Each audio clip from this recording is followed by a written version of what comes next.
Sederet kasus korupsi menggurita di pelosok negeri. Suap, gratifikasi, hingga janji kemudahan proyek sana-sini seakan menikam rakyat di tengah pandemi.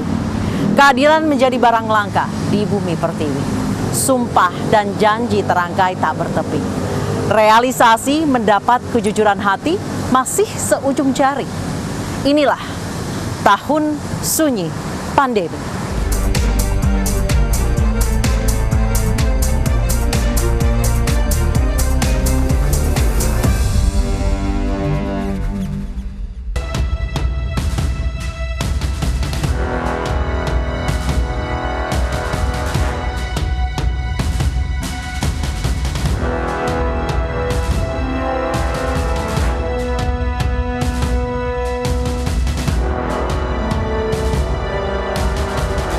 Komisi Pemberantasan Korupsi KPK menangkap Komisioner KPU Wahyu Setiawan terkait kasus suap pergantian antar waktu anggota DPR RI terpilih tahun 2019-2024. KPK menetapkan Wahyu Setiawan dan politisi PDI Perjuangan Harun Masiku sebagai tersangka kasus suap tersebut.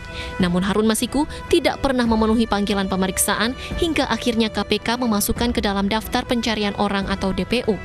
Harun Masiku diduga memberi uang kepada Wahyu Setiawan. Mantan Ketua Umum Partai Persatuan Pembangunan P3, Romahur Muzi divonis 2 tahun penjara dan denda 100 juta rupiah oleh Majelis Hakim Pengadilan Tindak Pidana Korupsi Jakarta. Romi terlibat kasus dugaan suap terkait seleksi jabatan di Kementerian Agama Provinsi Jawa Timur. Komisi Pemberantasan Korupsi membentuk satuan tugas khusus untuk memburu buron Harun Masiku. Pembentukan Satgas untuk mempercepat pencarian politisi PDI Perjuangan itu terkait proses pemeriksaan Komisioner KPU Wahyu Setiawan yang ditetapkan sebagai tersangka kasus suap. Indonesia Corruption Watch menilai KPK bukan tidak mampu, namun enggan memburu Harun Masiku. Sidang perdana kasus penyiraman air keras terhadap penyidik Komisi Pemberantasan Korupsi Novel Baswedan berlangsung di Pengadilan Negeri Jakarta Utara. Roni Bugis dan Rahmat Kadir dari Kesatuan Brigade Mobil disangka menjadi pelaku penyiraman air keras terhadap Novel pada 11 April 2017. Butuh waktu 3 tahun untuk polisi menangkap pelaku penyiraman air keras itu.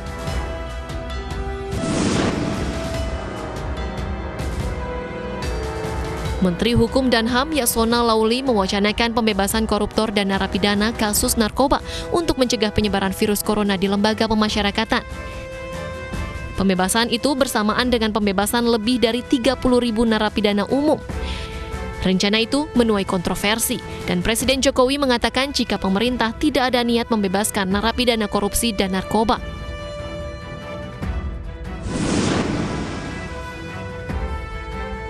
Majelis Hakim Pengadilan Tindak Pidana Korupsi menjatuhkan vonis 1 tahun 8 bulan penjara dan denda 150 juta rupiah kepada kader PDI Perjuangan Saiful Bahri. Saiful terbukti menyuap mantan Komisioner KPU Wahyu Setiawan terkait pergantian antar waktu anggota DPR yang melibatkan mantan caleg PDI Perjuangan Harun Masiku, yang hingga kini masih buron. Vonis hakim lebih ringan dari tuntutan jaksa KPK yang meminta hukuman 2,5 tahun penjara. Mantan Menteri Pemuda dan Olahraga Imam Nahrawi dijatuhi hukuman 7 tahun penjara dan denda 400 juta rupiah. Majelis Hakim Pengadilan Negeri Tipikor Jakarta menilai Imam terbukti bersalah dalam kasus suap terkait pengurusan proposal dana hibah KONI dan gratifikasi dari sejumlah pihak Imam bersama asisten pribadinya Miftahul Ulum terbukti menerima suap sebesar 11,5 miliar rupiah dari mantan Sekretaris Jenderal KONI Ending Fuad Hamidi dan mantan Pendahara KONI Joni E. Awui.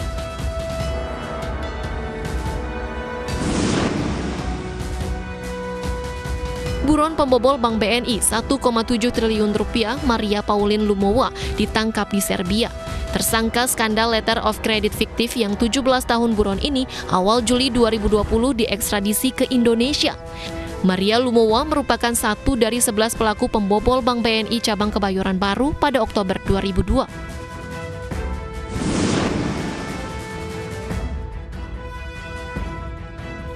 Joko Sugiarto Chandra alias Joko Chandra, buron kasus pengalihan hak tagih atau KESI Bank Bali ditangkap di Malaysia. Joko Chandra melarikan diri ke luar negeri setelah divonis 2 tahun penjara pada tahun 2009. Tertangkapnya Joko Chandra membuat sejumlah pejabat kejaksaan dan petinggi Polri dicopot karena terlibat pengurusan administrasi dan penghapusan red notice. Sejumlah tokoh nasional mendeklarasikan Koalisi Aksi Menyelamatkan Indonesia atau KAMI di Tugu Proklamasi Jakarta. Gerakan moral para tokoh oposisi itu menuai kontroversi karena dinilai memicu kerumunan di tengah pandemi COVID-19. Belakangan sejumlah tokoh KAMI ditangkap, dituding menghasut yang memicu unjuk rasa ricuh.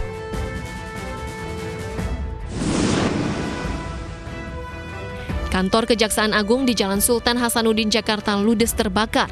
Kebakaran yang berlangsung lebih dari 11 jam itu akibat putung rokok. 8 orang ditetapkan sebagai tersangka dalam kebakaran tersebut.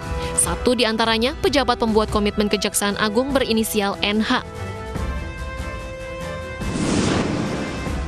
Dewan Pengawas KPK memutuskan Ketua KPK Firly Bahuri melanggar kode etik dan dijatuhi sanksi teguran tertulis 2 karena menggunakan helikopter bersama istri dan 2 anaknya untuk perjalanan dari Palembang Batu Raja Palembang, Jakarta akhir Juni 2020. Teguran tertulis 2 itu berlaku selama 6 bulan. Dewan Pengawas meminta Firly mematuhi kode etik dan pedoman perilaku KPK.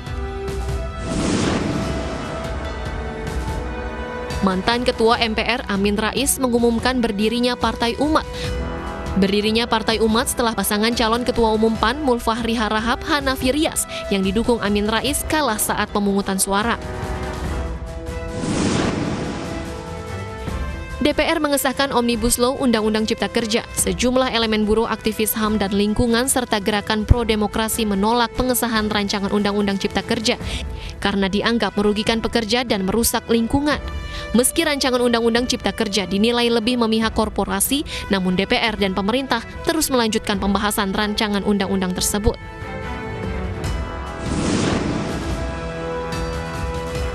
Pengadilan Tindak Pidana Korupsi mencetak sejarah baru dalam vonis terdakwa dengan menjatuhi vonis pidana penjara seumur hidup terhadap 6 terdakwa korupsi dan kasus pencucian uang, pengelolaan keuangan dan dana investasi PT Asuransi Jiwasraya.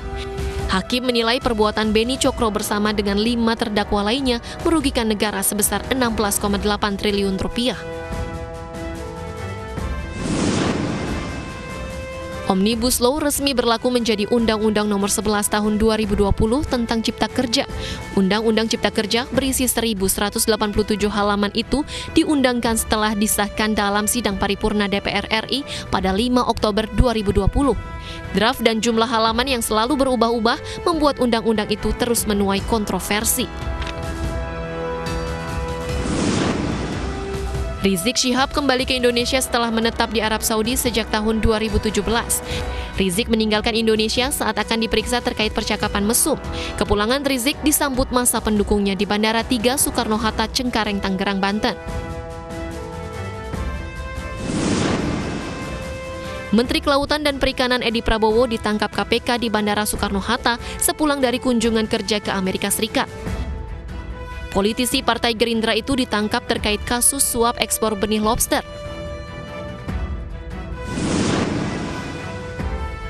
Menteri Sosial Juliari Batubara menyerahkan diri ke KPK setelah 3 pejabat Kementerian Sosial terjaring operasi tangkap tangan KPK. Politisi PDI Perjuangan itu diduga menerima 8,2 miliar rupiah dari paket bansos periode pertama.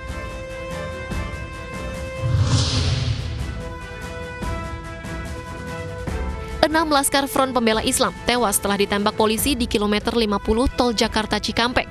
Polisi mengaku diserang dengan menggunakan senjata api dan senjata tajam. Banyaknya kejanggalan dalam peristiwa itu membuat keluarga korban penembakan mengadukan kasus tersebut ke DPR. Meski pandemi COVID-19 masih berlangsung, pemerintah tetap menggelar pilkada serentak di 270 daerah. Tingginya angka kasus positif corona tidak membuat pemerintah menunda pelaksanaan pilkada. Dalam pilkada ini, anak dan menantu Presiden Jokowi terpilih sebagai wali kota Surakarta dan wali kota Medan.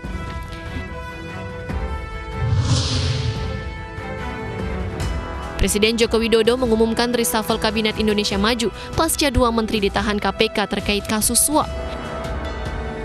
Presiden menunjuk 6 tokoh sebagai menteri baru Kabinet Indonesia Maju. 2 diantaranya merupakan wakil menteri yang naik posisi menjadi menteri. Sehari setelah pengumuman, Jokowi melantik menteri dan wakil menteri baru di Istana Negara.